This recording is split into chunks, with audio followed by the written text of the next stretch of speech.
Assalamualaikum warahmatullahi wabarakatuh. Perkenalkan, nama saya Indra Jatul Afiah. Nama saya Nurul Nurhayati. Nama saya Uswatun Hasanah. Saya Nurul Labisni. Nama saya Nur Lailatul Salamah.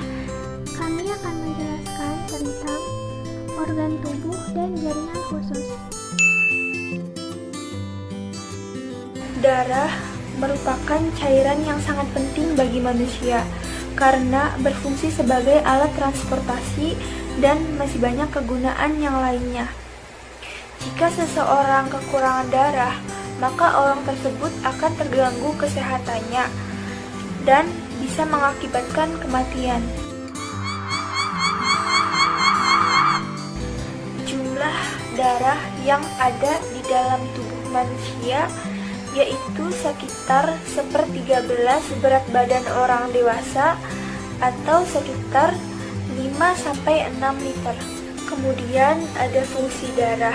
Yang pertama sebagai pernafasan atau respirasi. Yang kedua gizi. Terus yang ketiga ekskresi. 4. Mengatur suhu tubuh dengan meratakan panas badan. 5. Mengatur keseimbangan asam basa dalam tubuh. 6. Mengatur keseimbangan air melalui efek darah terhadap pertukaran air antara cairan yang bersirkulasi. 7. Perlawanan terhadap peradangan atau infeksi melalui sel darah putih atau antibodi dalam sirkulasi. 8. Transport hormon. Dan yang ke-9 transport metabolit. Kemudian peredaran darah. Peredaran darah dibagi menjadi 2 macam, yaitu peredaran darah besar dan peredaran darah kecil. Peredaran darah besar yaitu peredaran darah yang berasal dari jantung, membawa oksigen dan sari makanan ke seluruh tubuh dan kembali ke jantung membawa karbon dioksida. Peredaran darah kecil yaitu peredaran darah dari jantung membawa karbon dioksida menuju paru-paru untuk dilepas dan mengambil oksigen untuk dibawa ke jantung. Komposisi darah. Yang pertama, ada cairan plasma darah. Cairan plasma darah merupakan substansi kompleks yang mengandung protein seperti albumin, globulin, dan fibrinogen. Albumin yaitu untuk menjaga tekanan osmotik darah. Globulin untuk membentuk antibodi dan fibrinogen untuk pembekuan darah. Karbohidrat atau glukosa, lemak, mineral, dan hormon. Yang kedua, leukosit atau sel darah putih. Jumlah sel darah putih pada manusia berkisaran dari 6.000 sampai 9.000 sel per cc darah. Ketiga, ada trombosit atau platelet. Trombosit memiliki bentuk yang tidak teratur, tidak berwarna, tidak berinti, berukuran lebih kecil dari eritrosit dan leukosit, dan mudah pecah bila menyentuh benda yang besar. Yang keempat, ada eritrosit atau sel darah merah. Sel darah merah ini yang paling banyak di dalam tubuh dan berfungsi untuk membawa oksigen ke jaringan-jaringan tubuh lewat darah. Kemudian ada hemoglobin. Hemoglobin merupakan protein yang terdapat di dalam sel darah merah. Nilai hemoglobin pada wanita dewasa yaitu 11,5 sampai 13,5 gram. Dan nilai hemoglobin pada pria dewasa yaitu 13,5 sampai 17,5 gram. Fungsi hemoglobin. Yang pertama, memberi warna merah pada darah. Yang kedua, mengikat dan membawa oksigen dari paru-paru ke seluruh jaringan tubuh. Yang ketiga, mengikat dan membawa CO2 dari seluruh jaringan tubuh ke paru-paru. Dan yang keempat, mempertahankan keseimbangan asam basa dari tubuh. Hemolisis eritrosit. Hemolisis adalah pecahnya membran eritrosit sehingga hemoglobin bebas ke dalam medium sekelilingnya atau plasma. Kerusakan membran eritrosit bisa disebabkan oleh Yang pertama, penambahan larutan hipotonis. Yang kedua, hipertonis ke dalam darah. Yang ketiga, penurunan tekanan permukaan membran eritosit. Yang keempat, zat atau unsur kimia tertentu. Yang kelima, pemanasan dan pendinginan. Dan yang keenam, rapuh karena ketuaan dalam sirkulasi darah. Pembekuan darah yaitu mengentalnya gumpalan darah untuk menghentikan pendarahan pada luka. Nah, penyebabnya itu terjadi karena defisiensi vitamin K dan karena efek samping obat-obatan tertentu. Ada beberapa faktor pemicu terjadinya pembekuan darah. Yang pertama itu terlalu lama berbaring karena sakit. Yang kedua, terlalu lama duduk. Dan yang ketiga, karena merokok. Lalu, ada beberapa penyakit dan gangguan kesehatan yang dapat menyebabkan pembekuan darah. Contohnya itu seperti diabetes, gagal jantung, obesitas, dan aterosklerosis. Beberapa upaya pencegahan agar tidak terjadi pembekuan darah. Yang pertama itu menjaga berat badan ideal. Yang kedua, bergeraklah ketika terlalu lama duduk atau berbaring. Nah, yang ketiga itu meluruskan kaki, melakukan pergerakan ringan hingga berjalan-jalan akan sangat membantu untuk mencegah terjadinya perlambatan aliran darah yang memicu terjadinya pembekuan darah. Selanjutnya, saya akan menjelaskan tentang protein plasma. Protein plasma yaitu campuran kompleks yang mencakup tidak saja protein sederhana, tapi juga protein terkonjugasi. Misalnya seperti glikoprotein dan lipoprotein.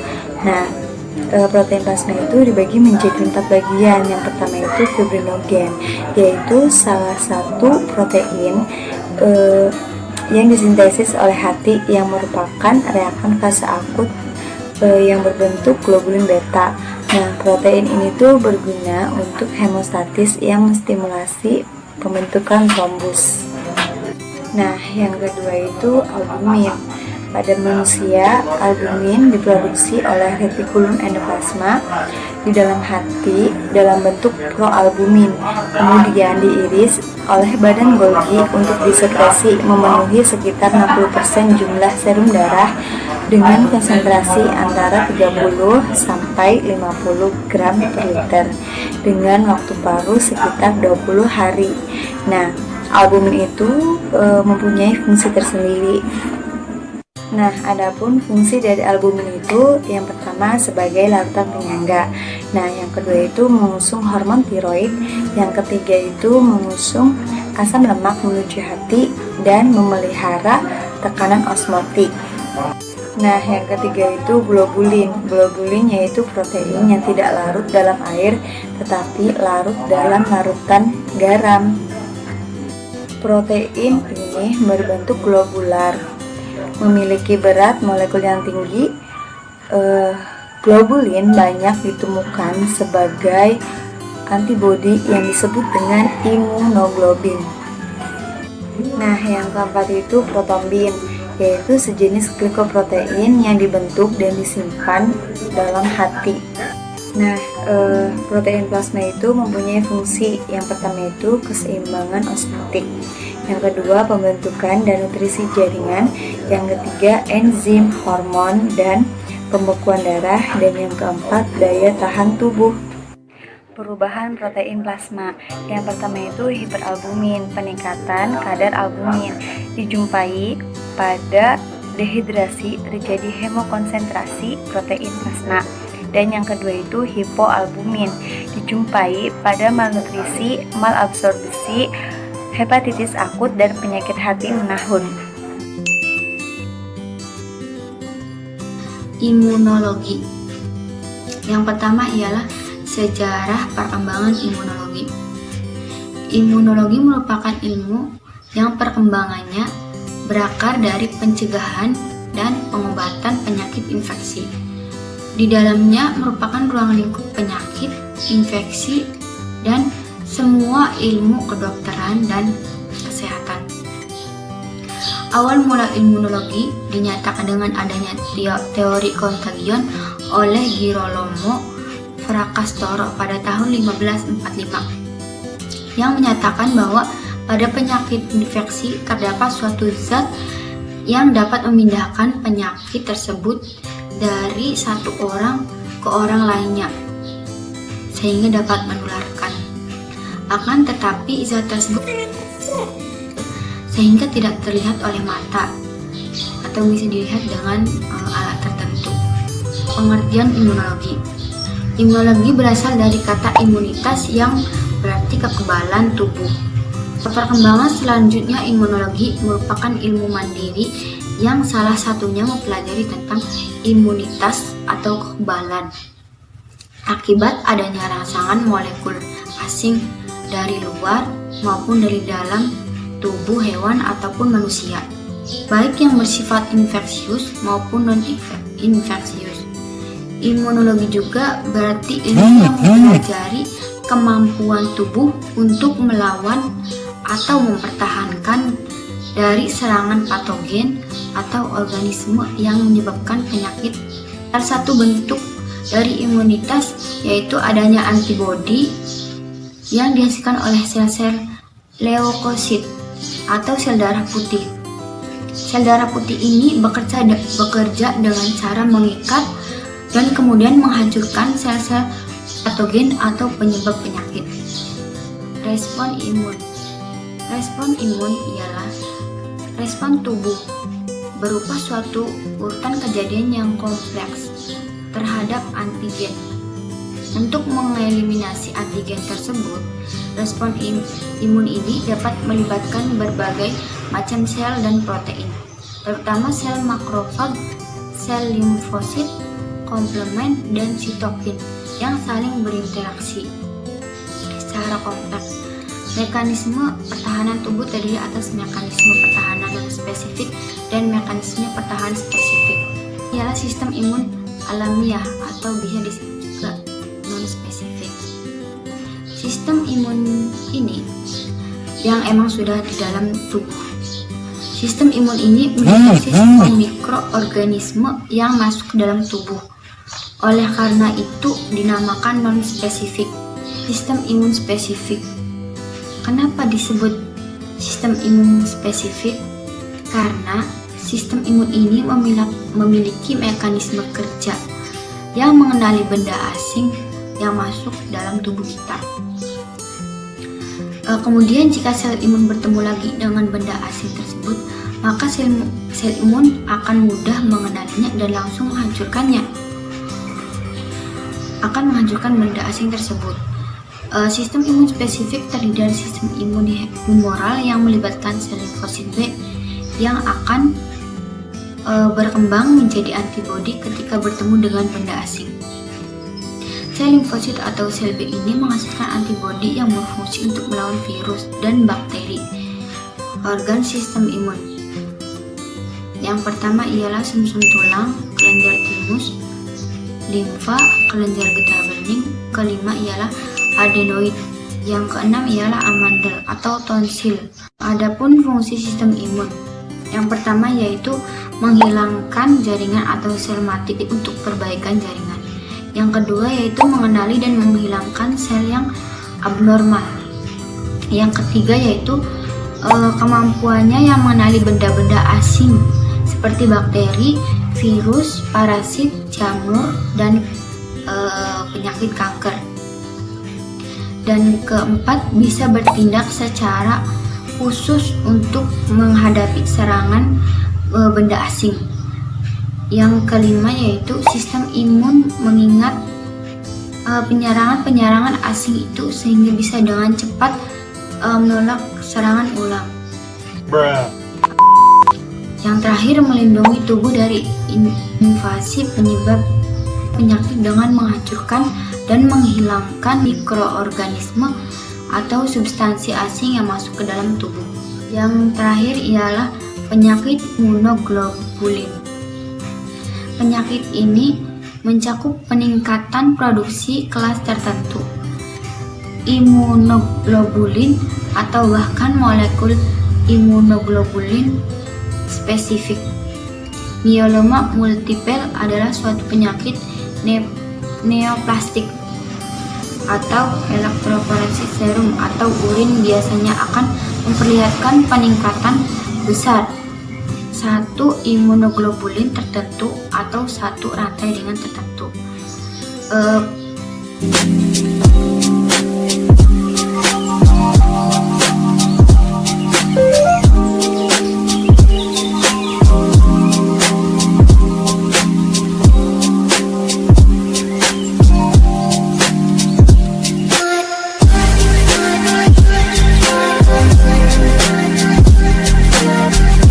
Penyakit ini merupakan penurunan produksi dapat terbatas pada satu kelas imunoglobulin atau dapat mengenai semua kelas imunoglobulin yang disebabkan oleh kelainan genetik.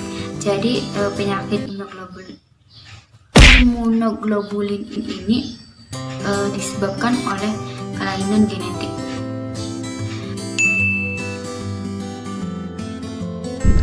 Ginjal merupakan suatu organ yang berwarna kemerahan. Bentuknya itu seperti menyerupai kacang dan terletak di bawah pinggang di antara peritoneum dan dinding abdomen posterior. Ginjal kanan terletak lebih rendah dari yang kiri karena besarnya lobus hepar yang berada di atas ginjal kanan. Bagian fungsional yang sangat penting bagi ginjal adalah nefron. Masing-masing ginjal terdiri kurang lebih 1 juta nefron. Berarti dalam dua ginjal kanan dan kiri berarti terdapat 2 juta nefron kurang lebih. Nah, masing-masing nefron tersebut memiliki tugas untuk membentuk urin. Ginjal tidak dapat membentuk nefron baru. Oleh karena itu, untuk yang terkena penyakit gagal ginjal atau penuaan ginjal akan terjadi penurunan fungsional ginjal. Biasanya jumlah nefron akan mengalami penurunan sekitar pada saat kita umur 40 tahun ke atas. Biasanya penurunan jumlah nefron ini secara bertahap, seperti setiap 10 tahun nefron memiliki 2 komponen utama. Yang pertama itu adalah glomerulus dan tubulus. Glomerulus atau kapiler glomerulus dilalui sejumlah cairan yang difiltrasi oleh darah. Sedangkan tubulus merupakan saluran panjang yang mengubah cairan yang telah difiltrasi menjadi urin dan dialirkan menuju ke. Jadi, ada 3 proses utama yang akan terjadi di nefron dalam pembentukan urin, yaitu filtrasi, reabsorpsi, dan sekresi. Yang pertama itu filtrasi, atau bisa disebut penyaringan darah. Pembentukan urin dimulai dengan filtrasi, yaitu sejumlah besar hampir bebas protein oleh kapiler glomerulus di kapsula Bowman. Kebanyakan zat dalam plasma, kecuali protein, difiltrasi secara bebas, sehingga konsentrasinya pada filtrat glomerulus dalam kapsula Bowman hampir sama dengan plasma. Awalnya, zat akan difiltrasi secara bebas oleh kapiler glomerulus dan setelah itu terjadi reabsorpsi di sepanjang tubulus ginjal. Nah, yang kedua itu masuk ke reabsorpsi, yaitu penyerapan kembali zat-zat yang diperlukan untuk tubuh. Jadi sebagian besar, sekitar 60-70% natrium yang disaring dan hampir semua kalium dan glukosa secara aktif diserap dari cairan tubular ke tubulus proksimal. Air diserap secara pasif dan sepanjang gradien osmotik dibentuk oleh reabsorpsi natrium. Kemudian setelah itu ada augmentasi, yaitu proses pengumpulan urin. Nah, di sini sejumlah zat diekskresikan dalam cairan tubular melalui transporter di sepanjang tubulus ginjal. Contoh zat yang diekskresikan itu meliputi anion organik dan kation seperti kreatinin, histamin, obat-obatan, dan toksin. Pada orang dewasa dengan ginjal yang sehat dan masih normal, maksudnya ginjalnya masih ada 2, bisa menghasilkan sekitar 100 sampai 120 mili filtrat glomerulus.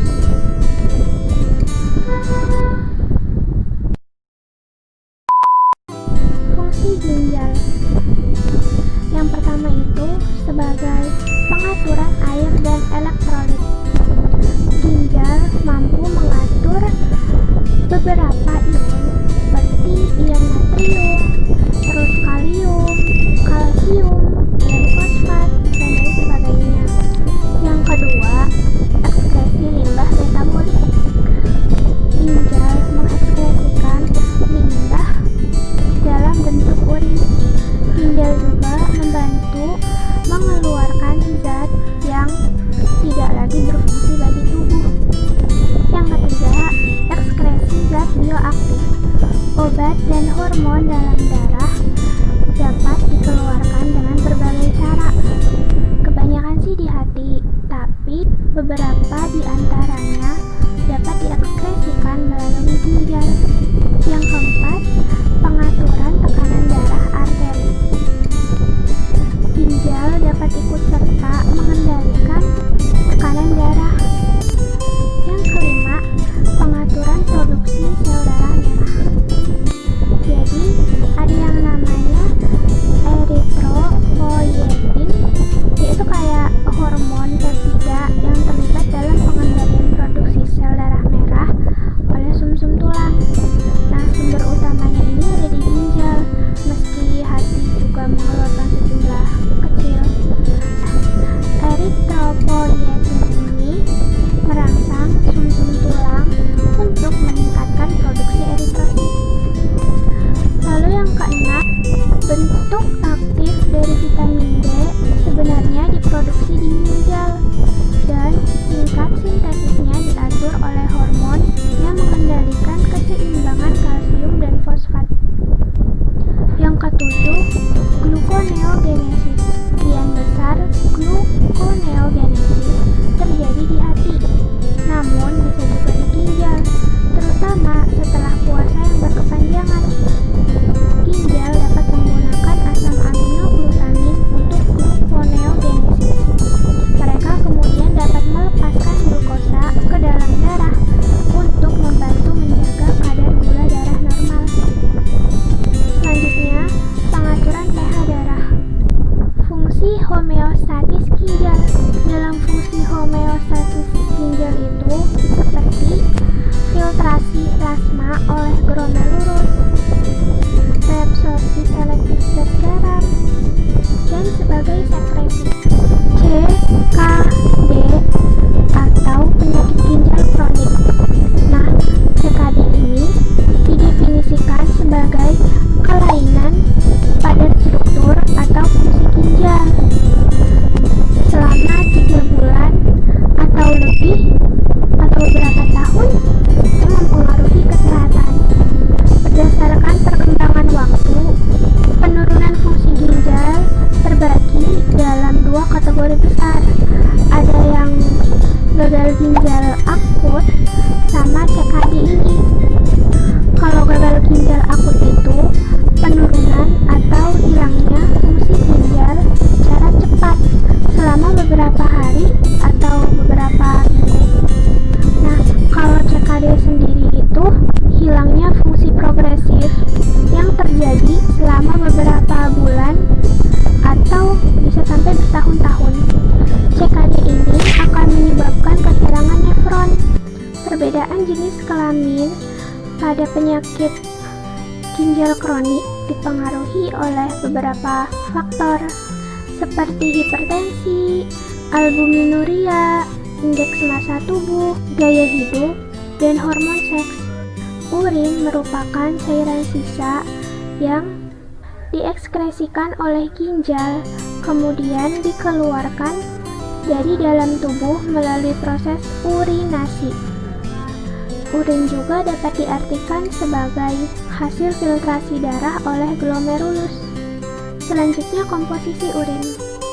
Dalam susunan urin, biasanya volume urin orang dewasa yang normal berkisar antara 600 sampai 2500 ml.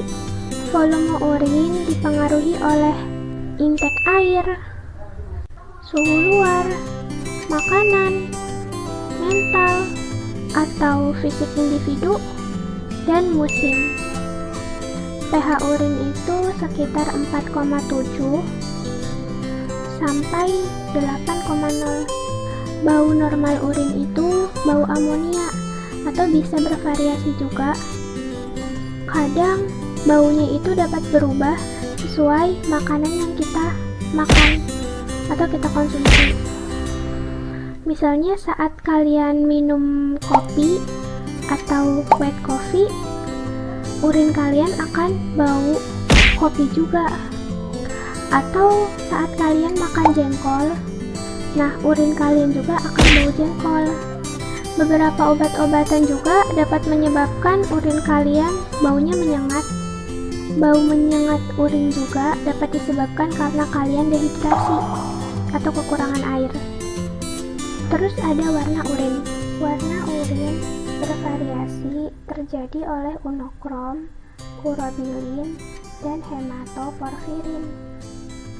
Warna urin normal yaitu kuning pucat atau ambar. Bila kondisi demam, urin akan berwarna kuning tua karena pemekatan urin. Penyakit hati dan pigmen empedu akan mewarnai urin menjadi coklat tua. Warna merah pada urin dapat menunjukkan adanya infeksi. Selanjutnya, warna urin dapat berubah menjadi hijau. Itu terjadi karena efek obat-obatan, infeksi bakteri, atau penyakit genetik yang langka. Perlu diingat bahwa warna urin juga dapat dipengaruhi oleh makanan yang dikonsumsi, seperti mengonsumsi buah-buahan kayak buah naga, blueberry, dan makanan lainnya yang mengandung pewarna. Warna urin ini dapat digunakan sebagai indikator hidrasi. Cairan tubuh adalah larutan yang terdiri dari air atau pelarut dan zat tertentu, yaitu zat terlarut. Elektrolit adalah zat kimia yang menghasilkan partikel-partikel bermuatan listrik yang disebut ion. Cairan tubuh dibagi menjadi dua kelompok besar, yaitu cairan intraseluler dan cairan ekstraseluler. Cairan intraseluler adalah cairan yang berada di dalam sel di seluruh tubuh, sedangkan cairan ekstraseluler adalah cairan yang berada di luar sel. Adapun fungsi cairan tubuh, yang pertama, sarana untuk mengangkut zat-zat makanan ke sel-sel. Yang kedua, mengeluarkan buangan-buangan sel. Yang ketiga, membentuk dalam metabolisme sel. Yang keempat, sebagai pelarut untuk elektrolit dan non-elektrolit. Yang kelima, membantu memelihara suhu tubuh. Yang keenam, membantu pencernaan. Yang ketujuh, mempermudah eliminasi. Yang kedelapan, mengangkut zat-zat seperti hormon dan enzim.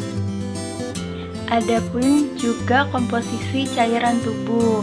Yang pertama adalah air. Air adalah senyawa utama dari tubuh manusia. Rata-rata pria dewasa sekitar 60% dari berat badannya adalah air, dan rata-rata wanita mengandung 55% air dari berat badannya. Yang kedua, solut atau terlarut. Zat terlarut yang ada dalam cairan tubuh terdiri dari elektrolit dan non-elektrolit. Yang ketiga, non-elektrolit. Non-elektrolit adalah zat terlarut yang tidak terurai dalam larutan dan tidak bermuatan listrik seperti protein, urea, glukosa, oksigen, karbon dioksida, dan asam organik. Sedangkan elektrolit tubuh mencakup natrium, kalium, kalsium, magnesium, klorida, bikarbonat, fosfat, dan sulfat. Komposisi dari elektrolit antara lain seperti kation dan anion.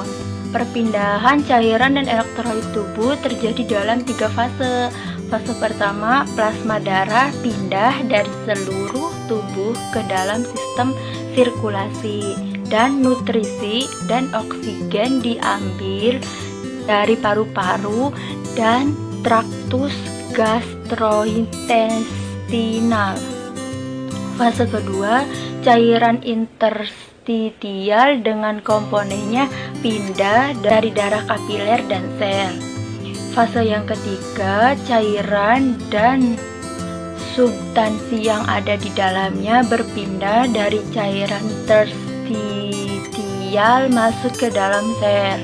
Metode perpindahan dari cairan dan elektrolit tubuh itu dengan cara difusi. Difusi itu sendiri adalah perpindahan partikel-partikel dalam segala arah melalui larutan dan gas.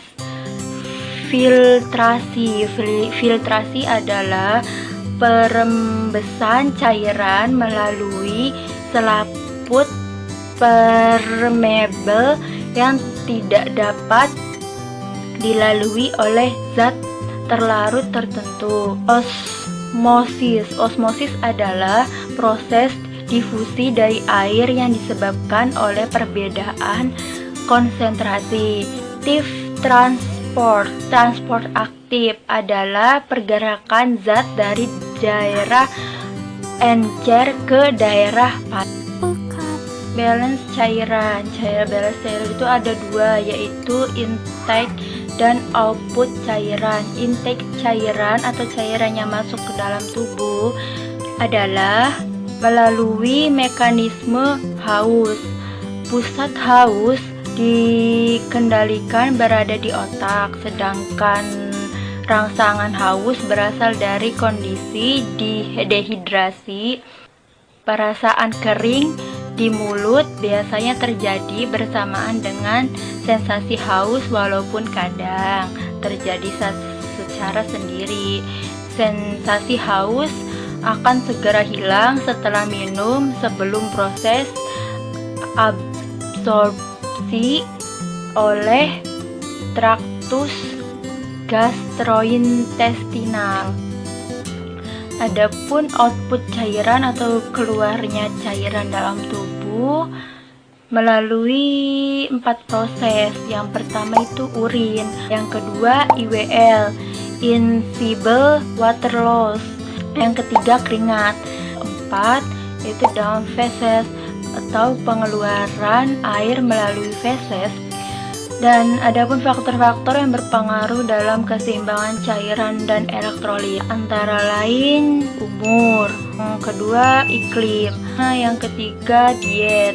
Dan ada faktor lainnya yaitu stres dan tindakan medis, tindakan pengobatan, yang terakhir yaitu pembedahan. Dan adapun gangguan keseimbangan cairan dan elektrolit tubuh, yang pertama ketidakseimbangan volume.